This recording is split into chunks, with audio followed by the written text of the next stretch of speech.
A análise feita até aqui do modelo ADD-XX do Krugman, Obstfeld Millets pressupõe a flexibilidade da taxa de câmbio, ou seja, é um caso extremo do regime de câmbio fixo, flutuante, sem nenhum tipo de intervenção por parte das autoridades monetárias do mercado cambial. Agora nós vamos ver o extremo oposto. Como é que funcionaria um regime de câmbio fixo puro, aonde os ajustes se dão por variações de quantidade e não variações de preço? O que é isso?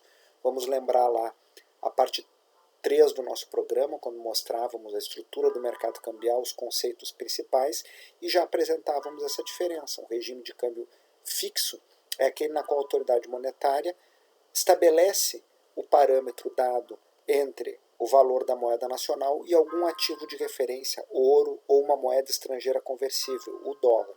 Uma vez que esse parâmetro é fixado, a autoridade monetária é obrigada a intervir, atuar sobre o mercado cambial, comprando o excesso de ativos em moeda estrangeira, quando houver esse excesso, evitando assim a valorização da moeda doméstica, ou vendendo ativos em moeda estrangeira em sua reserva, quando há falta de moeda estrangeira no mercado cambial, e com isso mitigando problemas de desvalorização da sua moeda frente ao ativo de referência. Pois bem, nós vamos construir a partir da análise na sequência o funcionamento desse tipo ideal, para usar a terminologia weberiana do sociólogo e economista Max Weber, que nos serve de referência para aproximação a casos concretos. Então, a ideia da flexibilidade completa é uma simplificação. Na vida real, muitos países industrializados acabam interferindo no mercado cambial. Estudar o câmbio fixo é uma forma de perceber o câmbio administrado, e muitos países em desenvolvimento emergentes, em muitos momentos ao longo do tempo, adotam regimes de âncora cambial, regimes de câmbio fixo. Então nós temos que entender isso, entender como é que os bancos centrais intervêm no mercado de câmbio. O manual trabalha basicamente a partir da perspectiva dos países que têm moedas conversíveis internacionalmente, particularmente os Estados Unidos. O Krugman é um economista estadunidense. Para estes países, já desde o começo dos anos 70, as moedas flutuam, as principais moedas flutuam entre si. É bem verdade que no contexto europeu, nós vamos estudar, desde a ruptura do sistema Bretton Woods no começo dos anos 70, vários acordos foram sendo feitos para estabilizar o valor das moedas, primeiro de um núcleo central de países, depois isso foi se ampliando, constituiu-se o sistema monetário europeu, que foi a base do euro. Então, os países abdicaram das suas moedas para criar uma moeda única. Mas o euro flutua frente ao dólar, por exemplo. Então, nessa perspectiva, os autores se questionam quais as razões para seguir estudando o regime de câmbio fixo, na medida em que, para eles, autores que estão localizados nos países cujas moedas flutuam, esta aparentemente não é mais uma questão. Bom, há algumas razões que eles apontam, nos parecem razões relevantes. Primeiro, que ao estudar o câmbio fixo, nós podemos entender elementos do que seria a flutuação administrada. Isso sim, um elemento mais próximo da realidade. O câmbio flutuante não flutua de forma pura em muitos países, mesmo nos países de alta renda. Outro exemplo é o que nós acabamos de comentar acerca da constituição do euro. Então, a criação de uma moeda única envolveu todo um processo prévio de arranjos monetários em que as moedas dos países que vieram a constituir a área do euro foram fixas entre si. Outros exemplos nesse sentido já existiram, foram pensados ao redor do mundo ou existem. Na UEMOA, que é uma União Monetária dos Países da África Subsaariana, da África Ocidental, por um grupo de países, nós temos um arranjo neste sentido. Em algum determinado momento se pensou algo para o Mercosul, que não avançou. Também já se discutiu isso para alguns países do leste asiático, também sem um avanço concreto. Outro fato é de que muitos países emergentes em desenvolvimento, e aqueles países que ainda aparecem na literatura, países em transição, essa expressão designa aqueles países que eram do antigo bloco socialista, economias planificadas, com planejamento central, com uma grande intervenção do Estado na economia de um modo geral, e que vão transitar para sistemas de livre mercado. Então, esses países, neste processo de transição, nos anos 90, adotaram a âncora cambial, fixaram as suas moedas frente a moedas fortes. E mesmo hoje, alguns países do leste europeu que pertencem à União Europeia, mas ainda não pertencem à área do euro, possuem arranjos neste sentido com o euro. Um último motivo relevante é que, se nós estudarmos a história do sistema monetário e financeiro internacional, sua evolução, algo que começará a ser feito de forma mais geral no ponto 5 e nós aprofundaremos no ponto 6 do programa, nós vamos observar que no passado nós já tivemos regimes de câmbio fixo. O padrão ouro foi um, o sistema Bretton Woods foi outro. O que impede que no futuro isso possa acontecer? O futuro teima em ser incerto e estar aberto. Nós não sabemos o que pode acontecer no futuro, se nós vamos ter um regime de câmbio fixo à la Bretton Woods, se nós vamos criar áreas monetárias como no entreguerra, zonas de influência. Neste momento, nos últimos anos, nós estamos assistindo a um processo de desglobalização, de crescentes conflitos geopolíticos e econômicos. Não se pode retirar a possibilidade de que no futuro isso se desdobre na constituição de áreas monetárias diversas, com arranjos parecidos a câmbio fixo. Pois bem, não sabemos, o futuro está por acontecer. Para entender a mecânica dos regimes de câmbio fixo, nós temos que ter em mente que em regimes de câmbio fixo o Banco Central tem que intervir no mercado cambial. Por isso nós vamos trabalhar com alguns exemplos para observar em que medida as intervenções no mercado cambial afetam a liquidez em moeda doméstica. E essa relação é muito próxima. Então, no regime de câmbio fixo, toda vez que a autoridade monetária compra ativos em moeda estrangeira ou vende ativos em moeda estrangeira, ele afeta a liquidez em moeda doméstica. Num regime de câmbio fixo, o Banco Central não vai manipular a quantidade de moeda doméstica e, por consequência, a taxa de juros, tendo por objetivo, por exemplo, estabilizar a taxa de inflação. Não, o objetivo é sempre atuar no mercado cambial, no mercado de divisas ou de ativos de reserva para manter o câmbio fixo. A decorrência disso é alterar o estoque de moeda e ou a taxa de juros. Portanto, nós temos que observar isso olhando para o Banco Central. O Banco Central, o seu balancete, o seu balanço, ele segue o método das partidas dobradas, um aumento de uma posição ativa equivale a um aumento na posição passiva na mesma proporção. Se eu estou olhando estilizadamente para o balancete do Banco Central, por que estilizadamente? Sem entrar nos detalhes, nos pormenores, nós olhamos para o lado ativo, e no lado ativo estão os ativos em moeda estrangeira, as reservas internacionais. No caso, por exemplo, de contemporâneo, os países mantêm ativos em ouro ou em dívida estadunidense ou dívida pública emitida em euros e assim sucessivamente. Boa parte das reservas, como nós vimos lá no ponto 1 do programa, 2/3 das reservas internacionais estão em dólar estadunidense, mesmo em países que não adotam um regime de câmbio fixo ou com algum tipo de ligação ao dólar, por razões, enfim, que nós discutimos naquele momento. E ativos em moeda doméstica, títulos da dívida pública com as quais o Banco Central atua no mercado interbancário.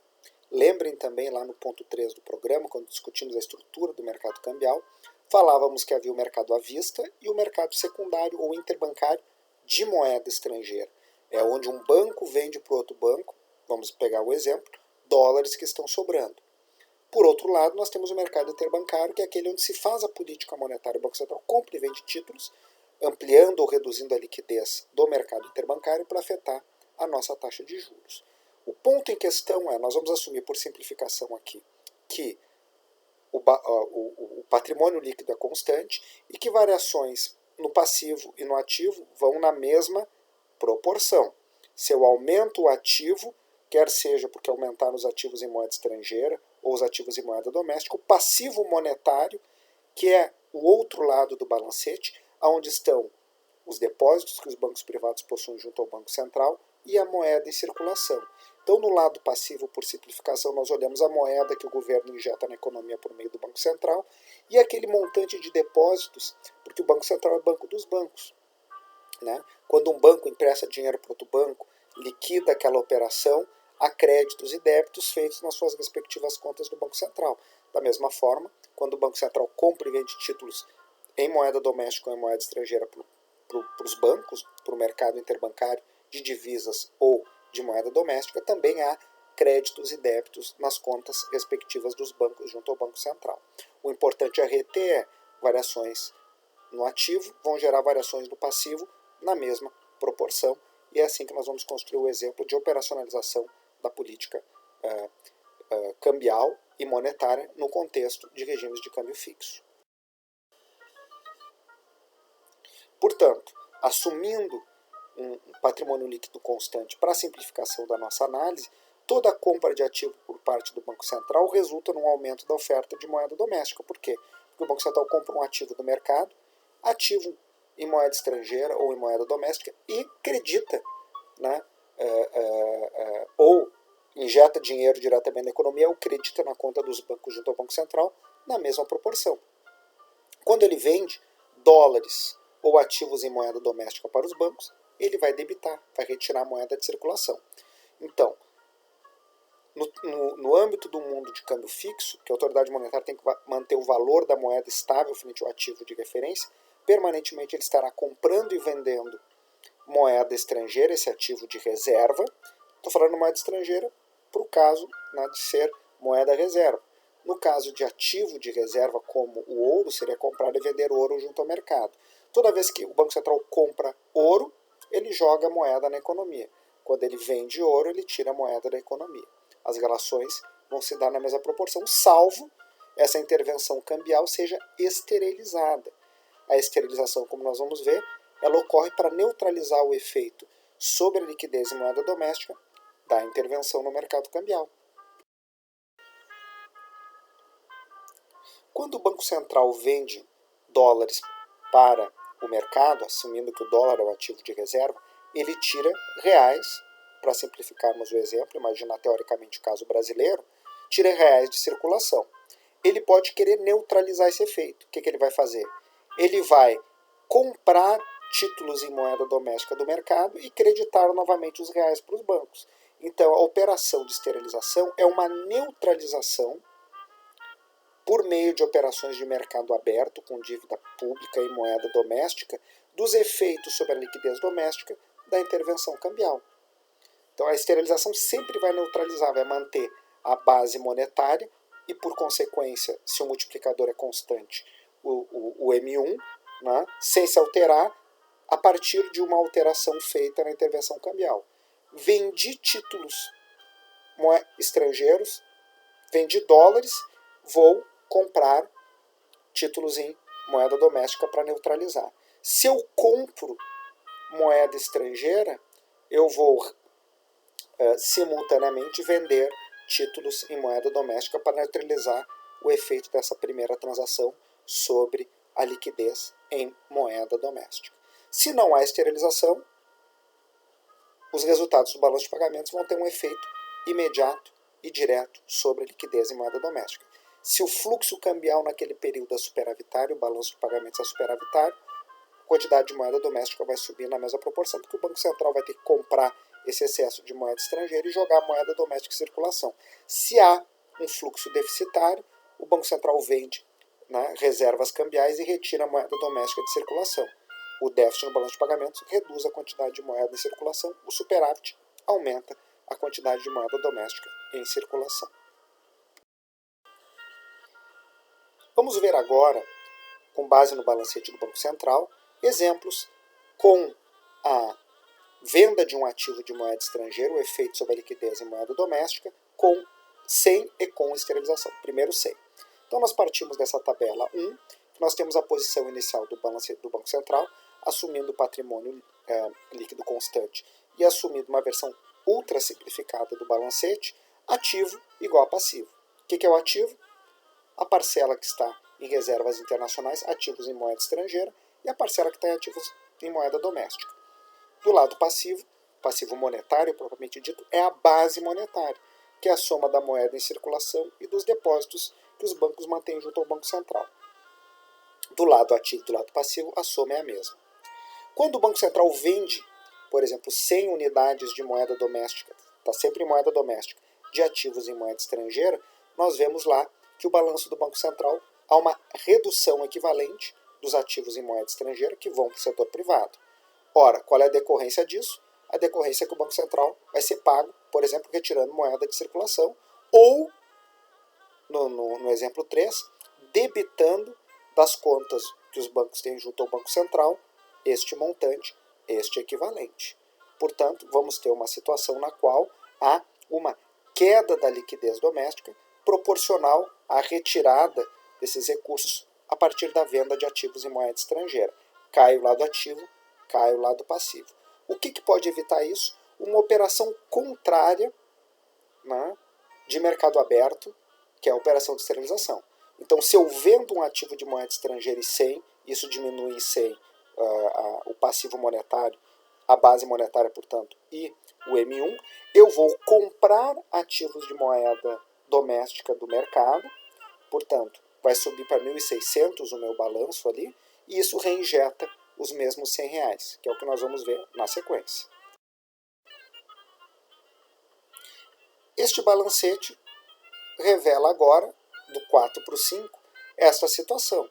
Há uma venda de 100 de ativos estrangeiros, portanto cai de 1.000 para 900, e uma compra imediatamente subsequente de ativos em moeda doméstica que sobe de 1.500 para 1.600. Com isso, o passivo monetário se mantém exatamente o mesmo. Haveria uma redução de 100 pela venda do ativo de moeda estrangeira e há uma reinjeção de 100 pela aquisição de ativos em moeda doméstica.